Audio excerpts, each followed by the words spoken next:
Ya masithathe lithuba sizibulisele bethuna kwindawo zonke nobukele kuzo.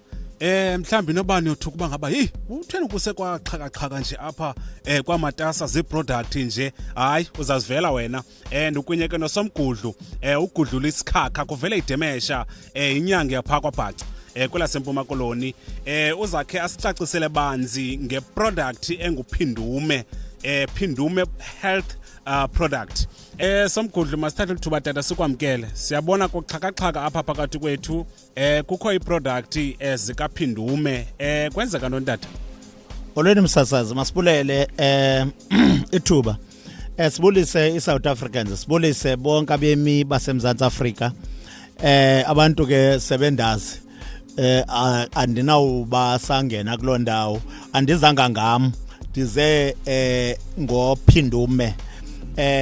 Uphindume iproduct entsha eMzantsi eyenziwe ngongqondo abazi umthi kwicala lesintu.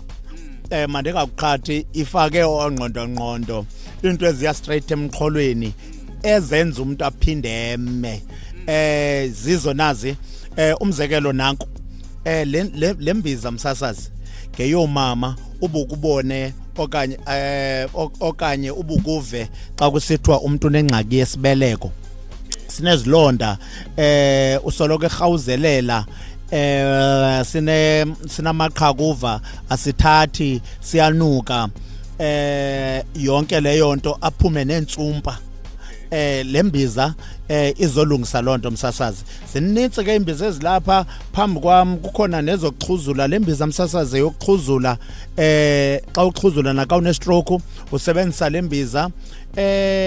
Imbiza izinto ezininzi zilapha phambi kwam nantse ialsa msasazi. Uphindume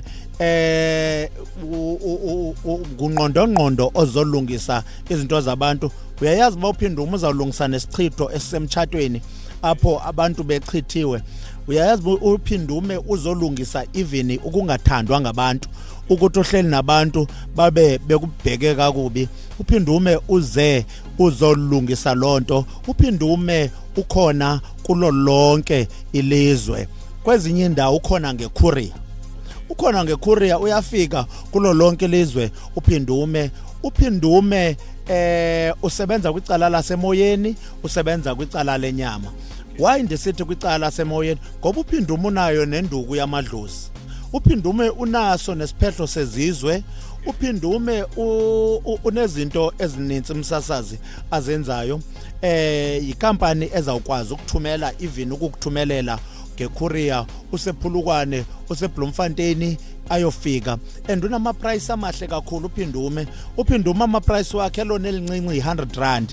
Elona price elikhulu kwaphindume i1.2. Elona price elikhulu kakhulu. Akekho umuntu onokukubiza i2000 no 3000 esithi lo kuphindume. Uphindume angafumaneka kwi-cosmetics ezisemzantsi Afrika, angangena kwi-cosmetics, but uphindume uzawuba neshop zakhe eMzantsi Afrika. Xa udinga uphindume uzawufaka iWhatsApp kula number kaphindume ethi 079 152 8848 079 152 8848. Ufaka nje ivideo ivoice note phaya uthi ndicela uphindume ndinengxaki ndinedliso, ndicela uphindume ndinamathambo, ndicela nindixelele iprice yembiza amathambo, ndinengxaki yesibeleko, ndinengxaki yokuxhuzula, ndinengxaki ingxaki ezinintsi. Uphindume uyazinyanga, ufikile eMzantsi Afrika, nguye lo msasazi. Enkosi. Ya, abantu abaninzi bayathetha kakhulu ngophindume kambe ndiyacinga uba ngaba abantu abaninzi abakamazi. So ke usomgudlu ucacisa banzi ke ngophindume wena mntu ke ongamaziyo. Ndikhe ndava ke ngethuba besithetha ke nayo ugudlule sithi uba ngaba ikhona nembiza okanye zikhona iproduct zabantwana abatshaya iziyobisi. So ndifuna ukuva ke somgudlu uba ngaba yeyiphi lo mbiza okanye yeyiphi lo product leyo onayo, ngoba abazali abaninzi bahlutshwa kakhulu ngabantwana babo abatshaya i-drugs. Enkosi msasazi, uyayibona le powder msasazi, i-powder lena ekhunywa ngumntwana otshaya i-drugs osephumile endlini osenikwe igama elithile njengoba behlala esitratweni osengene eziyadini zabantu eyoqhekeza kwaphindume izawunyangwa ngemali efikelelekayo isimo sabantwana abachaya ihunga onyawupe zonke inhlobo ze drugs le powder le izawube ihamba nembiza yayo okanye mandingathi izawube ihamba mandithi ihamba nembiza yayo le powder ikhona ipowder esibini nansi ipowder esibini emsasazi le ipowder yesibini eye poison xa wadliswa wabethwe platini straight uzawukwazi ukuthi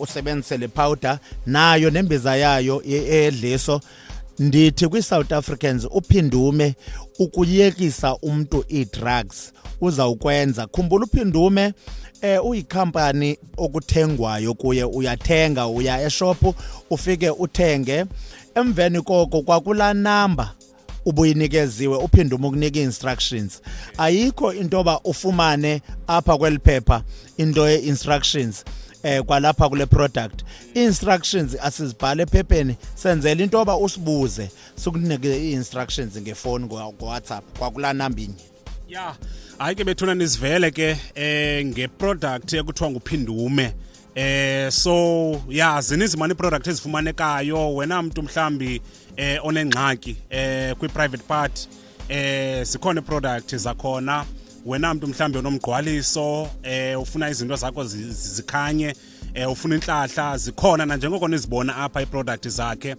uphindume so mhlambi umuntu othi bangaba hama ndiyayifuna le product lena nifumaneka kweziphi inamba inamba zomsasazo 079 0152 8848 ufaka iWhatsApp awufoni wenza nje uWhatsApp uthi ndinengxaki ethile ninayo imbiza okanye ipowder uncedo lale ngxaki sithi thina ewe kanti uphinde umyakwazi ukuthi xa ingenayo into athi hayi ezi product ezilapha phambi kwakho ku30% weproduct esinazo sinyanga ne-ulcer i-ulcer siyinyange inyangwe ulcer ubuye utyama orange namanatshisi utye ipelepele unyangwe i-ulcer ziphelile zinensi msasazi into ezenzekayo apha linensi iqhinga eliphethwe nguphindume abantu mabathatha